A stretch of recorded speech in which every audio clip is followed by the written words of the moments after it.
confinement. Alors on a eu la proposition, la première, celle de Joël Dagosseri, que le télétravail devienne la règle. Dès qu'on embauche un salarié, on lui dise voilà ce que vous pouvez faire, quels sont les jours où vous pouvez passer en télétravail.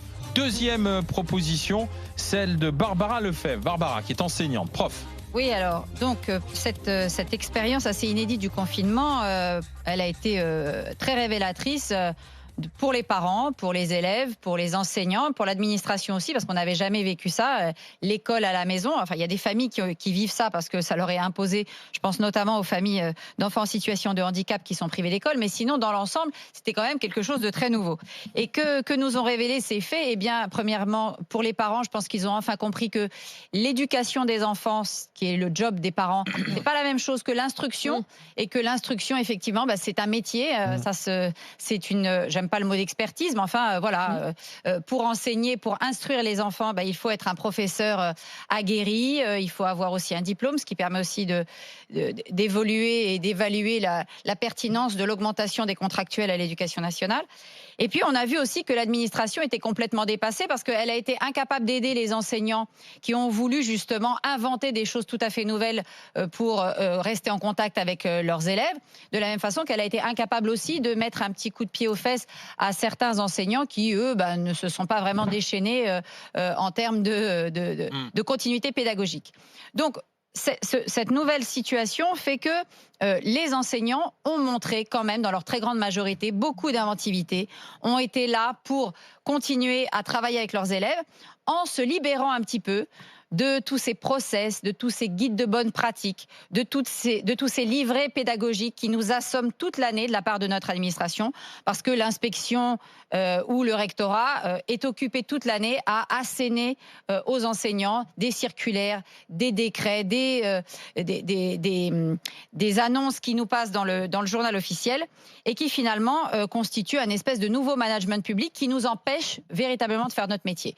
Donc si cette crise pouvait faire comprendre aux enseignants qu'ils doivent être plus libres d'enseigner, qu'ils doivent se libérer de tous ces process que l'administration et en particulier les inspections leur mettent sur le dos et qui les empêchent justement d'avoir cette créativité, cette liberté d'enseigner et qui a profité ici à certains élèves.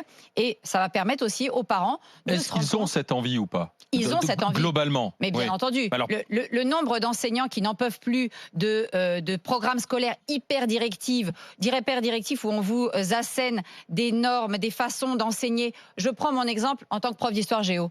Moi, je supporterais très bien qu'on me dise, voilà, en troisième, on fait la Première Guerre mondiale, l'entre-deux-guerres, la Seconde Guerre mondiale. Mais j'aimerais qu'on cesse de me dire les mille et une problématiques, les documents que je dois faire étudier, ceux que je ne dois pas faire étudier. Laisser les enseignants qui sont des professionnels faire leurs cours comme ils l'entendent. On donne les titres des programmes et que l'administration de l'éducation nationale s'occupe surtout de gérer la manne financière. Parce que là, l'éducation nationale, elle n'a pas besoin de plus de moyens, elle a besoin d'une administration qui gère mieux les moyens. Et je pense que si on lâchait un peu les profs et qu'on s'occupait dans la haute administration de gérer l'argent plus correctement, ça permettrait aux enseignants de mieux enseigner et de se sentir plus libres. On a Kevin, un fidèle des GG qui est professeur des écoles du côté de la Loire-Atlantique, qui va en débattre avec Barbara. RMC, les grandes gueules. Appelez au 32-16. Bonjour Kevin. Bonjour Alain, bonjour les grandes gueules. Bonjour. Alors, d'accord ou pas avec la proposition de Barbara? Oui, complètement d'accord. Enfin, je pense que si vous trouvez un seul enseignant qui est en désaccord avec cette proposition, à mon avis, ça va être difficile à trouver. Peut-être s'il est syndiqué. Non, je rejoins complètement, et c'est vrai que cette période de confinement, ça nous a donné beaucoup de liberté, et quelque part, on s'est retrouvé presque dans la position de chef d'entreprise qui rendait des comptes directement à ses clients. C'est-à-dire que moi, j'ai rendu des comptes pendant toute cette période directement aux parents d'élèves, avec des allers-retours avec eux sur ce que j'envoyais. Ils me disaient, ça, voilà, c'est pas très facile à faire pour nous à la maison, donc je réajustais. Et en fait, j'ai fonctionné comme ça pendant tout le confinement, et ça fait du bien, ça fait vachement de bien. Et c'est vrai que c'est pour tout, et je pense notamment à un point en particulier, c'est la demande d'aide pour des élèves en difficulté, quand on est en difficulté avec un élève. C'est le sketch des inconnus qui démarre, c'est-à-dire qu'on nous répond, mais avez-vous bien rempli le formulaire A2, A3 de la demande d'aide, et c'est parti, on en prend pour 6 mois avant d'avoir une aide concrète pour l'élève, et généralement dans les 6 mois on a quasiment résolu le problème, sauf qu'on aurait pu peut-être le résoudre en 15 jours ou 3 semaines avec une aide d'un enseignant spécialisé. Et là, c'est ce qui s'est passé. J'avais un souci avec un élève à distance. J'ai pu envoyer directement un mail au réseau d'aide qui m'a répondu immédiatement, et on n'est pas passé par les formulaires. Et c'est beaucoup plus efficace, quoi. Et je pense qu'il faut vraiment qu'on en tire des comptes là-dessus. Quels sont les freins au quotidien? Parce que vous dites, finalement, tous les enseignants rêveraient d'avoir cette liberté dans leur travail au quotidien. Qu'est-ce qui freine en fait au quotidien? Expliquez-nous, donnez-nous 2-3 exemples. Moi, je pense que c'est le manque de confiance. Encore un autre exemple, une collègue qui demandait s'il y avait la possibilité de sortir de l'école pendant l'après-confinement, là, dans ce qui arrive. Et donc, la conseillère pédagogique qui lui a répondu, bah oui, pas de souci. Par contre, il faudra remplir un projet. Donc, un projet, c'est encore une feuille de 5-6 pages pour justifier qu'on a bien pris en compte toutes les conditions de sécurité. Je pense que si on faisait confiance aux enseignants, on est au courant de toutes les mesures qu'on a à prendre quand on fait une sortie en termes d'accompagnement, etc. Si on arrivait à faire confiance, voilà, l'enseignant prendrait ses responsabilités en organisant une sortie sans forcément remplir un projet écrit qui prend énormément de temps, avec la moitié d'ailleurs des paragraphes qui sont inutiles et qui sont d'ailleurs pas lus par ceux qui les reçoivent derrière. Et je rejoins Kevin parce que ce cadrage administratif qui se développe depuis les années 2000, c'est ça, c'est ce nouveau management public. Il y a des gens qui apprennent ça. Ça étouffe bien entendu la créativité des enseignants, mais ça les infantilise également. Parce qu'on est en permanence à devoir remplir des documents administratifs. Et ce que Kevin a peut-être oublié de préciser, c'est qu'en plus maintenant, il y a l'excuse de la dématérialisation. Donc tout est numérisé, donc on peut faire ça de chez soi et il faut tout remplir par le biais de plateformes numériques. Moi, je te donnerai un autre exemple, c'est cette espèce de pression permanente à l'évaluation. On doit passer notre temps à évaluer les gamins pour cocher les cases dans ce socle de compétences et de connaissances qu'il faudrait mettre à la poubelle une bonne fois pour toutes, qui nous a été imposé par François Fillon quand il était ministre de l'Éducation nationale sur les ordres de Bruxelles. Ce genre de truc, les profs savent évaluer leurs élèves, on sait enseigner, on n'a pas besoin de fliquer les gamins. C'est pas mal l'évaluation. L'évaluation, l'évaluation nationale. Attends, Barbara. Mais regarde un jour le socle de compétences et de connaissances des élèves. Tu dois cocher le moindre truc. Oui, mais faire une évaluation nationale, ça permet de voir un peu à un moment. C'est pas des évaluations nationales, c'est des évaluations de compétences, n'est-ce pas, Kevin? Vous qui êtes professeur des écoles, vous êtes encore plus écrabouillé par ce truc-là. Ah complètement. Et là, pour le coup, on s'est vraiment décroché de ça parce qu'évaluer, mais on évalue les élèves. C'est-à-dire que là, pendant toute cette période, moi, j'ai évalué mes élèves pour réajuster mon enseignement.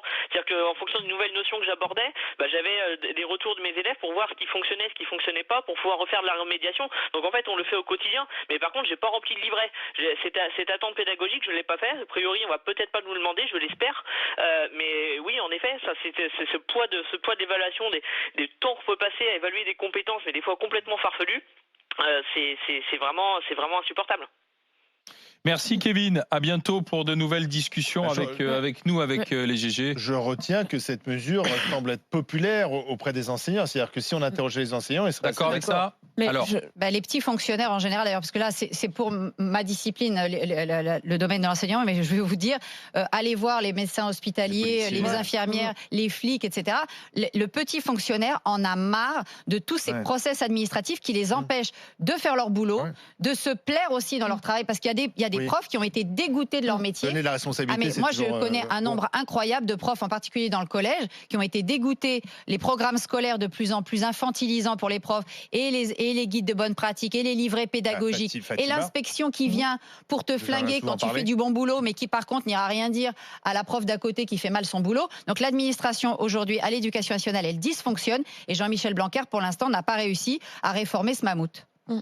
D'accord avec cette proposition. Moi, je voulais dire que oui, mais je voulais dire aussi qu'il y a beaucoup de profs aujourd'hui à cause du chômage qui sont profs parce que pourquoi pas être prof quoi. Il n'y a pas beaucoup de vocations. Moi, je trouve que ça manque un peu. Joël, ça c'est sûr. C'est des gens qui tuent des vocations. J'ai jamais compris. Alors deux choses. Moi, je suis une maman et donc je suis de l'autre côté et avant déjà le confinement et encore plus après, j'ai vraiment envie d'avoir ce que dit Barbara. Un enseignant qui enseigne. J'ai pas du tout envie, et je l'étais pas avant, d'être une maman interventionniste, dire aux profs comment il doit enseigner, pourquoi est-ce qu'il doit enseigner. Et ça m'intéresse pas. Moi, j'ai un rôle éducatif. Mon rôle, c'est vraiment d'éduquer ma fille pour lui permettre au mieux d'accompagner ma fille pour que au mieux ça se passe au mieux à l'école pour elle, que la maîtresse puisse faire son cours tranquillement et que ma fille soit bien éduquée. Mais c'est tout quoi. Et moi, je n'ai jamais compris comment on peut infantiliser autant des gens à qui on demande d'avoir un bac plus 5 dans le privé. Je peux te dire que tu cadres des équipes de 20, 25 personnes, tranquillou, sans que personne te tape sur le doigt toutes les 4 secondes. Un bac plus 5 dans le public, on va te dire, tiens, il faut remplir tel formulaire, t'as pas fait comme ça. C'est pas possible de vivre comme ça.